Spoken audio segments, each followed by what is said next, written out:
Basil Rathbone and Nigel Bruce in the new adventures of Sherlock Holmes.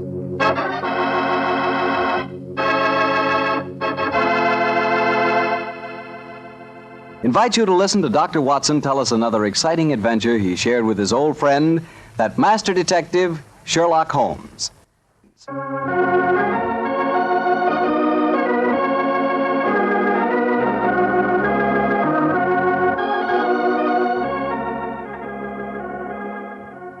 And now I'm sure our good friend Dr. Watson's expecting us. Let's not keep him waiting. Come in. Good evening, Doctor. Good evening, Mr. Bartell. You'll forgive me if I don't get up, won't you, my boy? Of course, Doctor. What's the matter, a touch of rheumatism? No, I played 18 holes of golf today. I hope that when I'm your age, Doctor, I can be half as sprightly. Oh, it's very nice of you, but if you don't mind, we won't discuss the question of my age. So draw up your chair, make yourself comfortable. I'll get on with tonight's new Sherlock Holmes adventure. Well, from the hints you gave us last week, it sounded like quite a spooky story. It was, Mr. Bartell. It certainly was. Towards the end of November in the year 1895, a dense yellow fog had settled down over London. For 4 or 5 days, it was impossible from our rooms in Baker Street to see the outline of the houses opposite. A real London pea souper, huh, Doctor? Yes, my boy, and it became most depressing. The first day, Holmes had spent in cross-indexing his huge book of criminal references. The second and third had been patiently occupied with a subject which he had recently made his hobby, the music of the Middle Ages. But when on the fourth day, on pushing back our chairs after breakfast, we saw the greasy, heavy brown swirl still drifting past us and condensing in oily drops upon the window panes, Sherlock Holmes's impatient and active nature could endure this drab existence no longer. He paced restlessly about our sitting room, chafing against the inaction. After several minutes of these perambulations, he turned to me and spoke. Anything of interest in the paper, Watson? There's news of a revolution, a possible war, and of an impending change in the government. Nothing to interest you, though. No crimes of any importance. The London criminal is certainly a dull and unenterprising fellow these days. Look out of the window, Watson. See how the figures loom up, are dimly seen, and then blend once more into the foggy depths. What a day for a thief or a murderer. He could roam London as the tiger does the jungle, unseen until he pounces, and then evident only to his victim. That's a cheerful thought, I must say. Hello. I wonder who that is. Probably a visitor for Mrs. Hudson, or perhaps the local plumber has finally condescended to pay some attention to the faulty gas jet in our hallway. I don't think you're right on either count. I can hear Mrs. Hudson's footsteps on the stairs.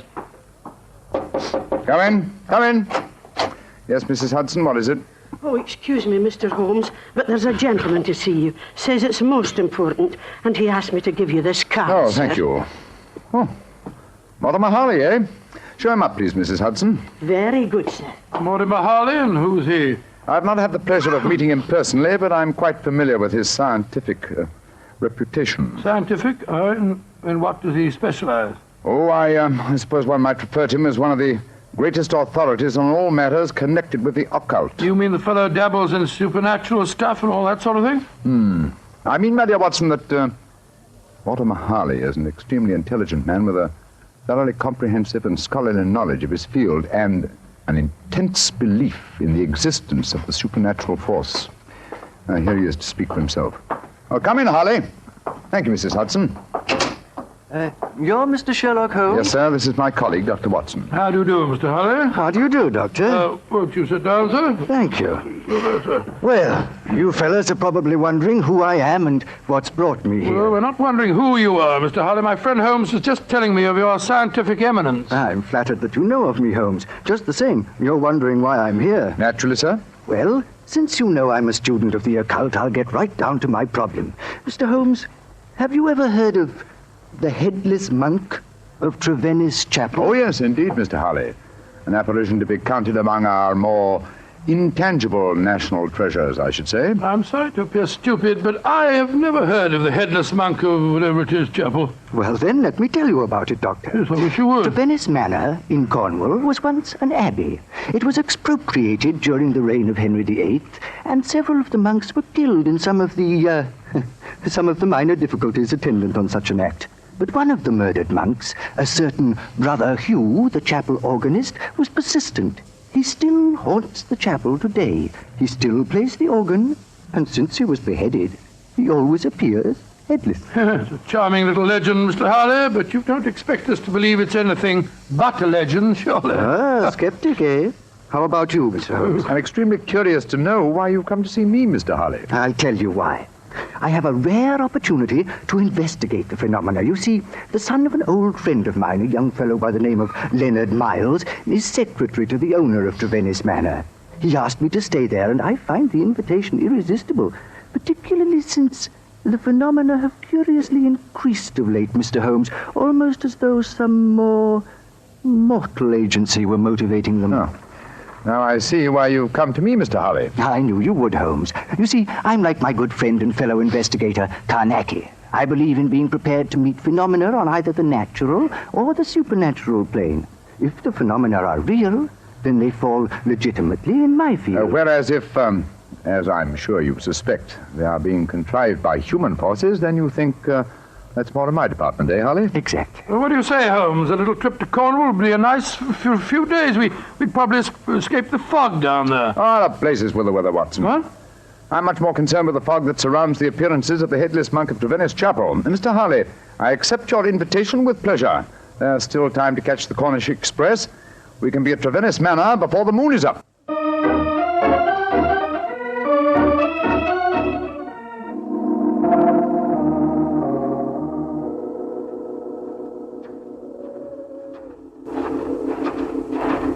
Don't you think that we should go to the manor house first, Mr. Harley, instead of coming straight here to the chapel? No, I don't, Doctor. We'll see enough of the others when we're at the house.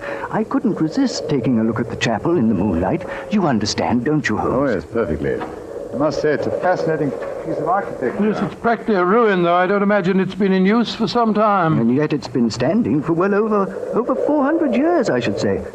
Let's explore inside, shall we?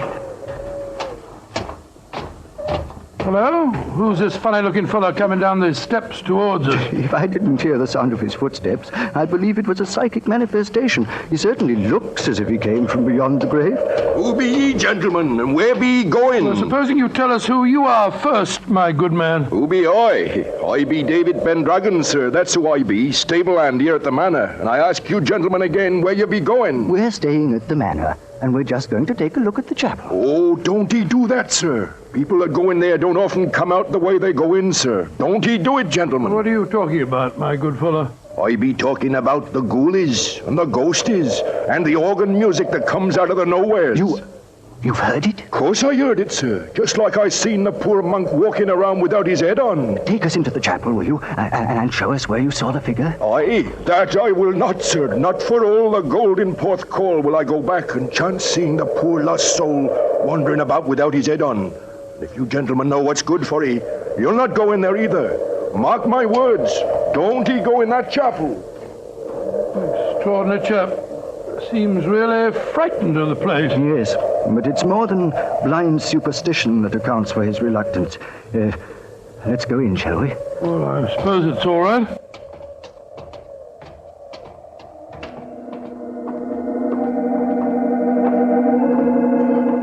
Great Scott! Listen to that. The organ. The ghost's playing it. We're extremely fortunate. A psychic manifestation as soon as we enter. Remarkable. Psychic manifestation rubbish. Look who's sitting at the keyboard. It's Holmes. Holmes! What's the matter, Watson? What's the matter? You frightened us to death, didn't he, Harley? Well, speaking for myself, Doctor, it disappointed me. I thought it was a genuine phenomenon. What do you think you're doing, Holmes? I thought you were still behind us. I'm sorry if I frightened you, Watson.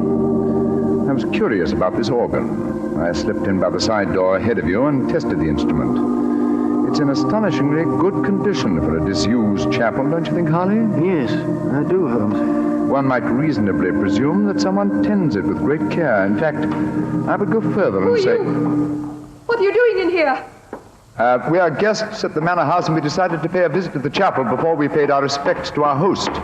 Oh, my father is your host. I'm Dorothy Brownlee. How do you do, Dorothy? My name is Holmes, and these gentlemen are Dr. Watson and Mr. Harley. How do you do, Dr. Watson? Mr. Harley. I heard the organ music, and I was terribly frightened.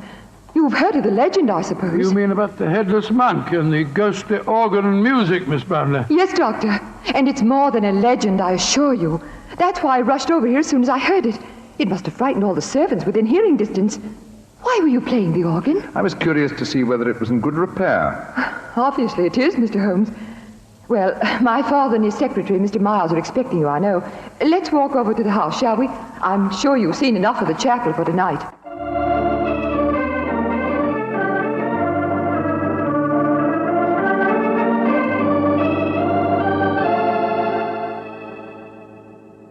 Father, this is Mr. Sherlock Holmes and Dr. Watson. How do you do? How do you do, sir? How do you do? This is my secretary, Leonard Miles. How do you do, Mr. Miles? Mr. Mr. Holmes, Dr. Watson. I'm afraid Mr. Brown is rather angry with me. I hadn't told him that you were an expert on psychic phenomena, Mr. Harley. I fail to see why the knowledge of that fact should make you angry, Mr. Brownlee. I don't want you ferreting about into this so-called ghost business. There's been enough trouble in the neighborhood already. It's almost impossible to keep servants, and these Cornish people are incredibly superstitious. You haven't seen the ghost yourself, Mr. Brownlee? Oh, of course not. There isn't any ghost, I tell you. You heard the mysterious organ playing? No, I haven't. And I don't want to talk about it anymore. Excuse me, sir. Yes, what is it?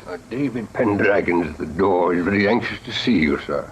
Pendragon? Oh, very well. Tell him to come in. Yes, sir. David? What does he want, I wonder? Pendragon, that's the fellow we met outside the chapel, isn't it? Yes, quite a colourful character. Oh, he's a superstitious old fool, if you ask me. But he is a good groom. Yes, Pendragon, what is it? Begging your pardon, sir, but there be trouble at the chapel again tonight. I says to myself, David, 'tis your duty to go to the master, I says. Never mind. What's the trouble? As the moon was hanging low tonight, sir, I hears the organ a-playing. But that was Mr. Holmes, my good man. Aye, that's what he thinks, maybe. But what I says to myself is, what made him play the organ? And then this very night, I saw the headless monk. With my own eyes, I saw that poor soul with his head off, wandering in the moonlight. I saw that, sir, with my own eyes, I did. Oh, get out of here, you blithering old fool. And I'm warning you, if I hear any more nonsense about this ghost, you'll lose your job, you understand? Now come along, be off with you. Aye, sir, begging your pardon, sir. Come on, I'll give you chaps a drink. Mr. Brownlee seems absolutely rabid on the subject of the ghost, eh? Yes, suspiciously so. What about he's trying to hide? Whatever it is, I don't think he'll be successful. In your profession, Holmes, you know that murder will out. It's true in my profession also. Try to suppress them as you may, gentlemen. Ghosts will out.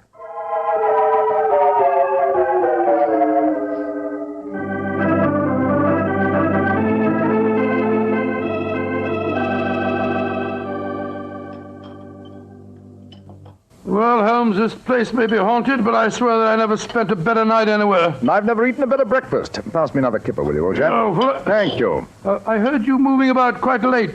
You been out? Yes. I had another talk with David Pendragon, as well as some of the other servants. It was quite illuminating. Good morning, Mr. Harley. Good morning. Good morning, sir. Good morning. I'm glad to see I'm not the only late riser. Oh, were you up late too, sir? Yes, I was, Doctor. I decided to ignore the veiled threats of Mr. Brownlee, and so I did a little investigating in the chapel. Do you mind passing the teapot? And what were the results of your investigations, Mr. Harley? Well, there was no psychic manifestation, you understand, but I'm sure of one thing. That chapel is evil. Evil to the hearts of its stones. And I'll swear that evil does not stem from the hapless monk who was murdered there. You confirm certain suspicions aroused by my own investigations last night. There is evil here, Mr. Harley, and I think I know its nature. Unless I mistake every sign and reaction, someone has been initiating the local peasantry into the evils of the Black Mass. Black Mass? Good Lord, what a shocking thought. My own sensations last night confirm your theory, Holmes. There is a coven here, I swear it, hiding its own obscene practices under cover of the haunting. Well, that sounds quite feasible. After all, the people are so superstitious that they'd keep as far away as possible from the chapel when they heard the organ playing. This problem falls into both our fields, Harley. The practice of black magic is a criminal offense. Perhaps it's just as well the old laws against witchcraft are still in force. I imagine, Mr. Harley, that you have your own methods of combating such forces as we're up against? Oh, yes, Holmes, though mine are not connected with the legal aspects of the case, of May course. I ask what you plan to do, sir? Well, I have several rather elaborate preparations to make, Doctor. It'll take me most of the day, I'm afraid. However, I shall explain them to you all after dinner tonight.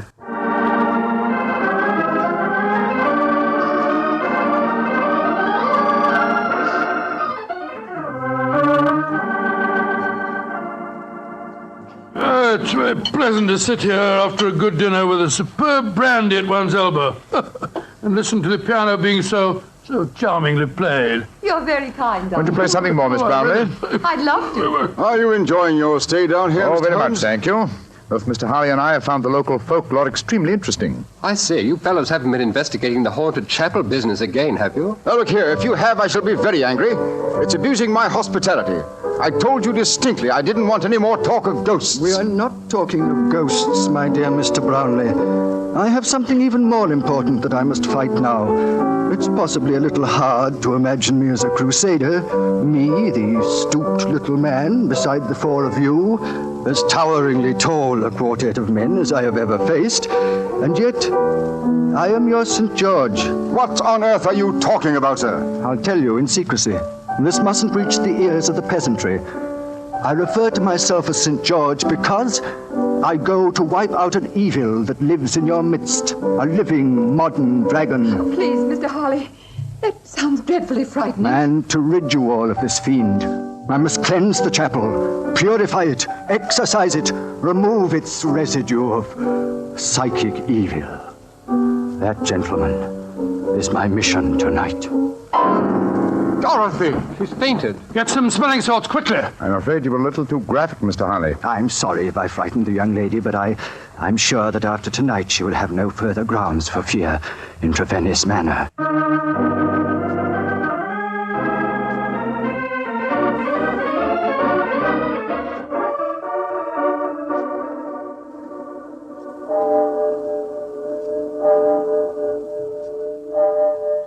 Holmes, Yes, old chap? did you hear anything? Nothing but the owls and the clock striking midnight. I'm getting awfully jumpy. What do you suppose Harley's up to? I can imagine his procedure. Midnight, the crucial hour, I suppose, in his endeavors. I wish him luck. My own plans are not nearly as clear, unfortunately. I sense a guiding force here, but I lack the clues. There is something, Holmes. Listen. Great heavens! It's the organ in the chapel. And Harley's in there alone. Not alone. Listen to the organ, pealing forth its madness. Come on, Watson. Something has gone horribly wrong.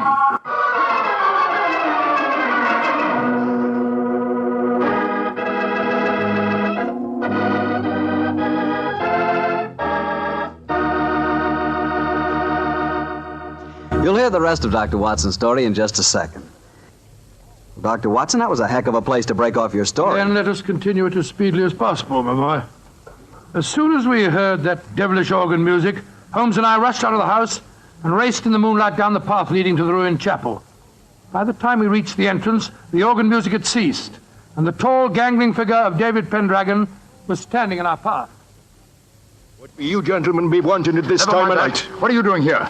I be here because the gentleman gave me 5 shillings to stand outside here and see that no one disturbed him. That's why I be here. And nobody did come or go. He still be there, he be. But when you heard that organ music, why the devil didn't you go in? Organ music? I heard no organ music, Come on, sir. Watson.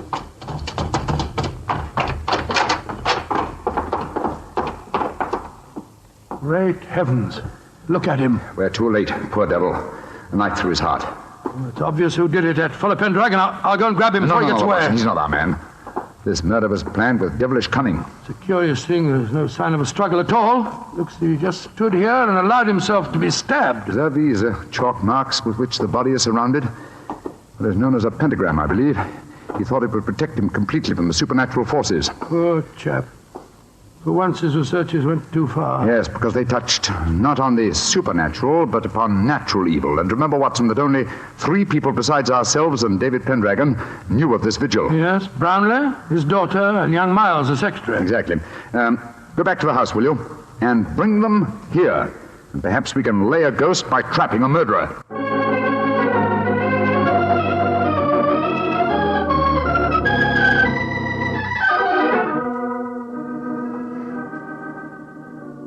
And that's all I know, Mr. Holmes. Well, you've not established much so far, Holmes.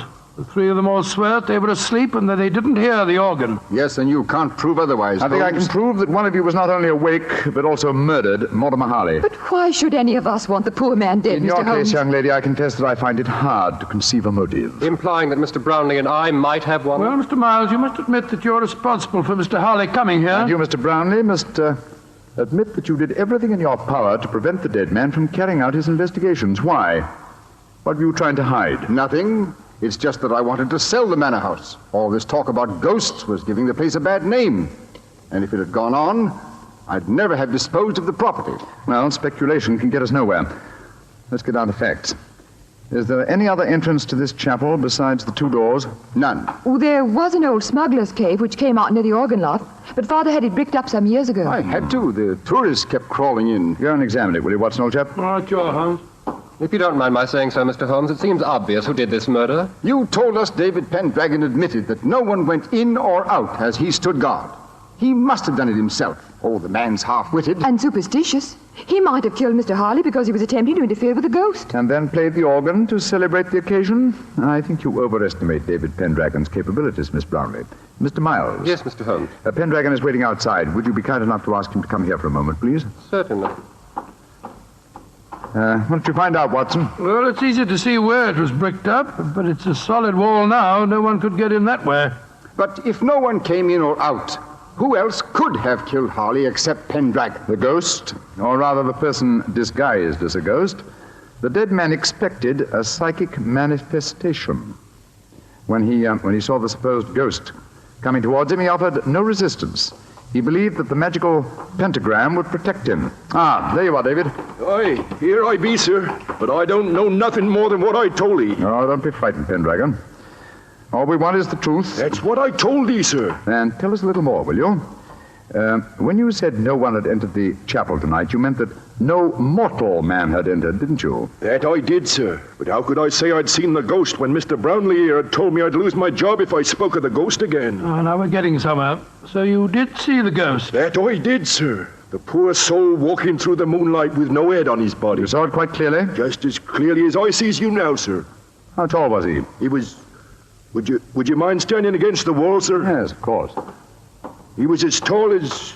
Well, his shoulders come to just where your shoulders come now, sir. A tall man, then, so we narrow it down to either you, Mr. Brownlee, or you, Mr. Miles. But this is utterly ridiculous. Of course it is. On the contrary, gentlemen, the case is solved. Which one of them was it, Holmes? Neither. Remember that the ghost is headless. That means that the impostor must have built up fake shoulders covering the head. On either of these men, it would have brought their shoulders to the level of my head. Great Scott, it was... Bravo, Mr. Holmes. I didn't think you'd catch me. Dorothy! No, I don't believe Miss Brownlee, I must warn you that... Keep back. Don't any of you come near me. As you see, I have a revolver. Dorothy, for heaven's sake! Don't speak to me of heaven. You thought I was a sweet little girl, didn't you, Father? You didn't know your dear, demure daughter could murder a man, did you? Why did you kill Mortimer Harley? Because he was a meddler. For months I've been practicing black magic here. For months I've been building up the legend of the Headless monk and the organ music. It made me so wonderfully alone, so gloriously free to practice the rites. And then he came here. I let him live that first night because I thought he was a fool. But on the second, when he said he was going to exorcise this chapel, to purify it, as he said, he signed his death warrant.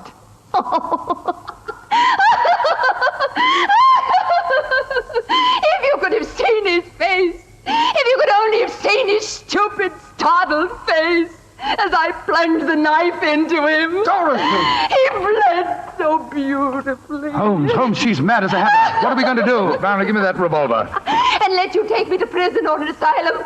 No, you'll never catch me. She's backing up the stairs leading to the organ loft. Dorothy, come back! Don't try and follow me. Look out! The railing's behind you. And turn my head. Oh, no, Mr. Holmes,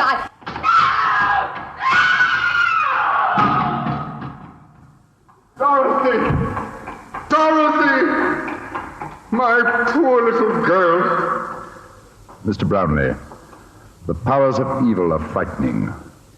Your daughter had killed one man and might have killed more. She was insane. Hopelessly insane.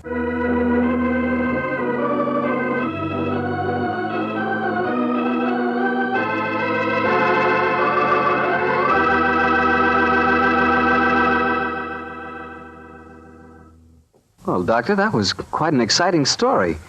You know, you and Holmes have worked on many cases that seem to deal with the supernatural. Yes, I must say, Mr. Bartell, that every one of them, when solved, disclosed the work of an evil mind rather than that of an evil spirit. The part I particularly liked about tonight's story was the organ music. There's something eerie, something almost ghostly about organ music. Yes, and there's nothing more beautiful.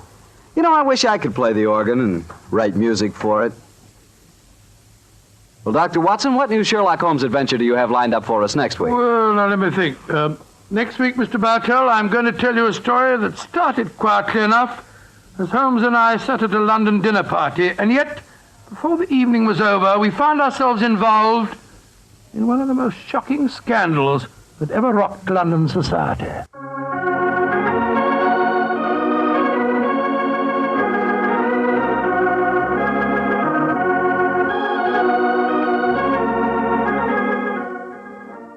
Tonight's Sherlock Holmes adventure was written by Dennis Green and Anthony Boucher and was suggested by an incident in Sir Arthur Conan Doyle's story, The Adventure of the Devil's Foot. Music is by Dean Fossler. Mr. Rathbone appears through the courtesy of Metro-Goldwyn-Mayer, and Mr. Bruce through the courtesy of Universal Pictures, where they are now starring in the Sherlock Holmes series.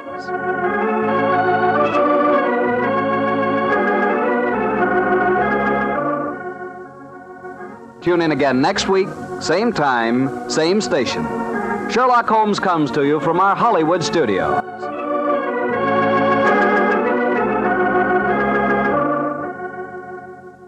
This is Harry Bartell saying good night. This is the Mutual Broadcasting System.